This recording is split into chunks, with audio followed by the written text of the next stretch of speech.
Before we dive into our buy low candidates this week, I want to recap who we had last week. Last week, we were saying to buy low on Jackson Smith and Jigba. Worked out. Honestly, now at this point, I don't necessarily think you want to go out there and pay up for him. I think in reality, he's probably appropriately priced from here on out. We have Devonta Smith, T. Higgins, a few players we may talk about in this video again.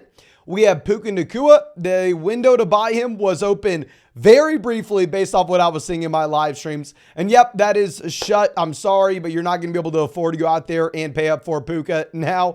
We had Jonathan Taylor. That window was open, for quite a while. We had Jonathan Taylor on a ton of buy low videos this season. You can still go out there and try. I just think after this past week, it's probably going to be much tougher to do. And then we had Devonta Adams. With Adams, we'll talk about him briefly. I don't want to dive into him too much in this video because obviously was not great last week. I don't think he is now a player that skyrockets in value like Puka, where you're no longer going to be able to buy him. I still rank Devonta Adams as a low-end wide receiver 1 in fantasy. He's still averaging over 10 targets per game. He was just a foot. I don't even know what you want to say. If he just held on to the football, last week you would have had 20 points. He'd had the receiving touchdown. He would have been just fine.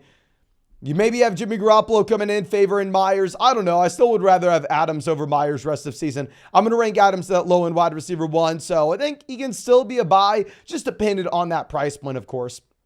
But let's dive a little bit deeper into our first guy this week. This is the third week in a row where he has been on here. 2 weeks ago, we identified T. Higgins saying, okay, we are going to buy him during his bye week. During his bye week, we said, okay, send out that offer now.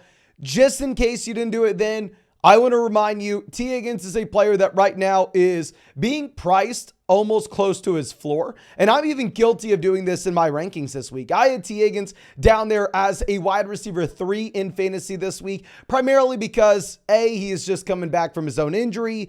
B, we haven't really seen Joe Burrow since the bye, and we don't know exactly how healthy he may or may not be.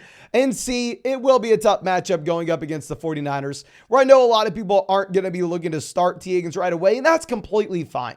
But similar to what we were saying last week, the reason why we are going out there and buying T. Higgins was for the long-term production that you are going to get. He has given you absolutely nothing this season. The only productive game that we have had has been against the Baltimore Ravens, where he had 12 targets, walked away with 2 receiving touchdowns as well. Remember, he got injured in the Tennessee game. In the Seattle game, he was not fully healthy and played only about 40 to 50% of the snaps. So if we remove those 2 weeks, we've really only seen T. Higgins fully healthy 3 weeks this season. That was weeks 1, 2, and 3. That's when Burrow was, I want to say the most banged up. And what I want to look at is the targets that were commanded from T. Higgins. While really the only solid week he had there was week 2. Week 1, he got you 0 points. Week 3, he only got you what? 4.1. Still, with the target volume, you had 8 targets, you had 12 targets, you had 8 targets. We've historically seen from Higgins that this will be a player that is effective in fantasy whenever he is fully healthy. We've seen that he's going to be efficient as well. Going back to 2021, 2.3 yards per route run. Looking at the past 2 seasons, he's finished as the wide receiver 12 from a points per game perspective, if you're taking into account the games where he played 60% or more of snaps. So yeah, Higgins has been productive the entire time, had volume at the beginning of the year. Burrow was injured, so the efficiency dropped down of this entire offense. And then over the past 2 weeks, Higgins himself was hurt. So it's very difficult to go out there and look at a per game number and say, oh, Higgins been crap this year. He's going to be crap going forward. Now, our next player has very real concerns surrounding him. And 100% I understand if you want to be avoiding. But I have every single person in my live stream right now saying, what do I sell James Cook for? Every other question I'm answering is regarding selling James Cook, selling James Cook, selling James Cook. And you know what I always say? When others are going to zig, we are going to look for the moments where we can zag. And with Cook, this is a running back that you had to be very concerned about this turning into a 3-man running back by committee, where a few weeks back, you had the ascension of Damian Harris and Latavius Murray into this offense. And all of a sudden, you were getting James Cook with fewer than 50% of the snaps in Buffalo. That's no longer the case, whether they want it to be or not. Now James Cook is the running back that's going out there and pretty much getting everything.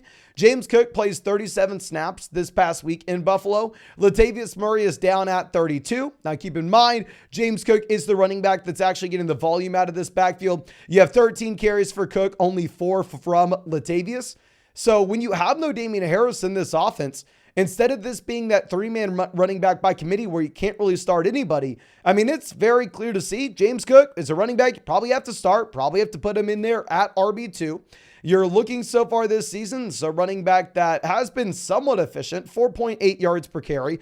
Obviously, a lot of that has to do with just the overall offense that he's playing in, but he also is getting work as a receiver. I mean, he's had 17 receptions. He has had almost 200 receiving yards so far this year as well.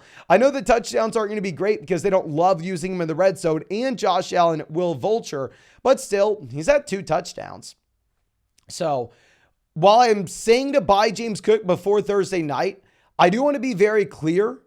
It's buy him if the league mate in your league is very scared. I do not think James Cook is a running back one rest of season. I do think that he is a player that we need to start as an RB2 over the next few weeks, though. So if you can buy him at that RB3 price tag, I'm completely fine with that. And then, of course, in that same game on Thursday night, ladies and gentlemen, if you are new to Underdog Fantasy, make sure you are taking advantage of the Josh Allen special pick'em that they have more than less than half a total yard against the Tampa Bay Buccaneers. That special pick'em's only going to be available for new users to Underdog with promo code FLOCK. But it doesn't matter if you signed up to Underdog 2 years ago, last year, today, yesterday, tomorrow. As long as you use code FLOCK, they're going to hook you up in an additional special pick'em, Amon-Ra St. Brown, more than less than half a total yard later this weekend. So make sure you take advantage of that. You're also going to get a 100% deposit match plus our updated rest of season fantasy football rankings and tiers with code FLOCK. And side note, my favorite regular pick'em this week right now will be Christian Watson for fewer than 58.5 receiving yards. Now let's move over to Devonta Smith. And I just primarily want to expand the update that I need to give y'all. I owe y'all from the past 2 weeks saying to buy low on Smith. I mean, after he had the game against the Rams where he had 5 targets, 1 reception, 6 receiving yards, it's like, okay, he's better than this. Let's go get him. But the following week, he had 11 targets against the Jets. This week against Miami, he only has 5 targets, which is a little concerning. With Smith, I think we just need to be realistic on who he is going forward. Is he that low-end wide receiver 1 that you wanted to be when you drafted him? Probably not. Is he a mid wide receiver 2 that does have a high ceiling because the offense that he's playing in? Yeah, I would go as far as saying that. And I will say if you are going to be going out there and trading for Smith, you probably have to be doing it this week because he is going up against the Washington Commanders. Obviously, one of the best matchups you could ever ask for going up against the Commanders defense. I have him ranked as wide receiver 16 this week, despite that great matchup. I think that going forward, he's still probably a mid to low end wide receiver 2 at the minimum though. And I am going to be starting him every single week, despite him just being absolutely horrendous. Now, a running back that has been very inefficient that I did not draft at all this year that I wish I actually did take is Tony Pollard. With Pollard, ladies and gentlemen, I'm going to be fully honest with you. I was drafting Saquon Barkley instead. I wish I would have known Barkley was going to get hurt. I wish I would have known that this offensive line would have been this bad in New York. But nonetheless, I have very little Tony Pollard this year, and I am regretting it. Because if you're looking at workloads in the NFL currently, Tony Pollard is one of the safest running backs that you could ever look at. If we're going to look at running backs this season to have 90 rushing attempts and 22 or more receptions, there are 5 running backs on this list. You have Christian McCaffrey, you have Travis Etienne, you have DeAndre Swift, and you have Josh Jacobs. Out of these running backs, Tony Pollard is the RB that has the fewest amount of total fantasy points, only at 91. This workload, typically you would expect something closer to like what DeAndre Swift has, like 110 total points. This workload is extremely safe to project out going forward. And I hope I'm wrong here. Like I said, I don't really have Tony Pollard in any leagues. But where I think Pollard actually does much better in the second half of the season is if you look at the touchdown efficiency that he has had in Dallas, It's just been at the very bottom of the NFL, right? And we know touchdowns are extremely volatile week to week, season to season. We know that just because a player hasn't been scoring touchdowns doesn't mean they won't going forward. I mean, in reality, it's just so random. And I expect that Pollard will be much better than he has been. Because if you're looking at this, Pollard has had a total of, let's call it 121 total touches, which is good for a 1.65% touchdown rate. He's been at the very bottom of the NFL. I don't necessarily think this Dallas Cowboys offense is horrendous. I think they should have trips to the red zone. They're using Pollard in said red zone. So I think it will be much better as the season goes forward. Now, let's talk about a couple of wide receivers briefly. Deebo Samuel may be an intriguing buy low candidate. With Deebo, went up against the Browns, gave you nothing, gave you 1.1 fantasy points just as a rusher. Clearly, he was hurt. Clearly, this is an injury that Deebo Samuel's been dealing with for quite some time. The last time you actually had a productive Deebo Samuel was back in September, where you had the receiving touchdown. You had 129 receiving yards to go alongside with it. And if you look at the first 3 weeks that you had with Deebo, the man was great, right? I mean, Deebo Samuel in those first 3 weeks went out there and was averaging over 9 targets per game, was going out there and averaging close to, I want to say almost 100 total yards per game. Injuries suck, especially for Deebo, as we know that he's had a ton through his NFL career. When Deebo Samuel is healthy, this is still a great offense. I still think that Purdy's going to be able to effectively move the ball down the field. They are using Deebo Samuel as a rusher again this season. So I am fine going out there and saying that when Deebo Samuel is healthy, he's going to be that mid to high end wide receiver 2. And if we could go out there and if we could buy him as a low end wide receiver 2, I think that would make a lot of sense. Now, Chris Godwin, I want to talk on just very briefly, playing in that same Thursday night game. Very interesting. If you're going to be looking at wide receivers with 8.2 targets per game or more, there are 21 so far this season. The amount of wide receivers that have been averaging 8.2 targets or more per game that have fewer than 20 fantasy points per game in a full PPR format are Jacoby Myers, Cooper Kupp, Mike Evans, Adams, Mike Williams, Michael Pittman, Garrett Wilson, Chris Olave, Hollywood Brown, and Chris Godwin. You have about 10 of these guys that are not averaging 20 points per game despite having a ton of this volume. And it's very normal, right, for Mike Evans to have 16.8 fantasy points per game. I'm not expecting that to really change. However, you go down to Godwin. Godwin's at 12.1. Godwin is significantly lower than anybody else on this list. So the question is, with Chris Godwin, is this type of inefficiency predictable? Is this going to be something that we should be assuming continues going forward? I would say no. I mean, if you are looking at Chris Godwin, yeah, he was drafted in 2017, but still at the same time, he's only 27 years old, right? I mean, much younger than what you'd have with someone like Mike Evans. And if we're going to be looking at what he's done so far this season, the primary issue that we've had is he's averaging 8.2 targets per game and has had 0 receiving touchdowns. Very similar to Tony Pollard. I do expect this to turn around. I expect that Godwin will be scoring more often going forward. And I'm saying this as someone who really didn't draft much Chris Godwin this year. So I feel like we are very unbiased when we're saying this. Now, I do want to put out the Batman signal, the just warning.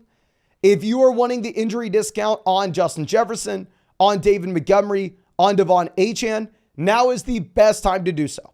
We always talk about this, but it's so funny when players get injured, you would assume that you hear Jefferson's going to miss 4 to 6 weeks. His value collapses, and then from that point, it just slowly works itself up as he gets closer to returning.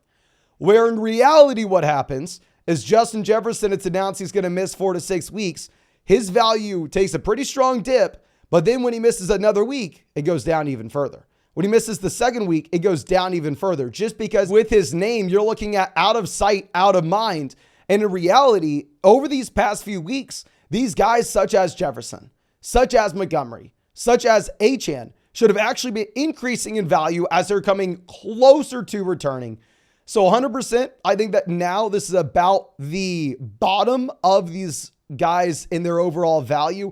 If you wanted to go out there and put in an offer, because next week when they're potentially only a week away from returning, then all of a sudden, I mean, the switch is going to flip for a lot of fantasy players, and they're going to realize, oh, maybe I shouldn't be giving this guy a big discount on a player like Justin Jefferson. I will say regarding these guys, Devon Anan is the running back that I've seen almost priced a little bit too high in my mind in live streams. Where with Anan, obviously, he's been phenomenal. I mean, at one point, he was the RB1 from a points per game perspective. My issue is it's been off of a very small sample. This is probably still going to be a running back by committee. He's been one of the most efficient players of all time.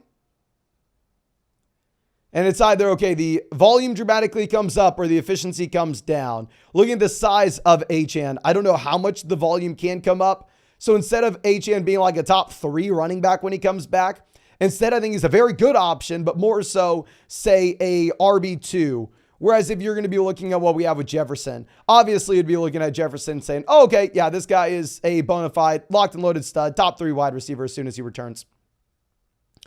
But I think that's all I have for y'all in this video. If y'all enjoyed it, please go down there, drop a like, subscribe to the channel if you play fantasy football. And of course, if you wanted to go get that Josh Allen special pick of more than less than half a total yard for Thursday, and the Amon-Ra St. Brown special pick of more than less than half a total yard for Monday night, you're only going to be getting that with promo code FLOCK. Code FLOCK is also going to get you a 100% deposit match, plus our rest of season fantasy football rankings and tiers.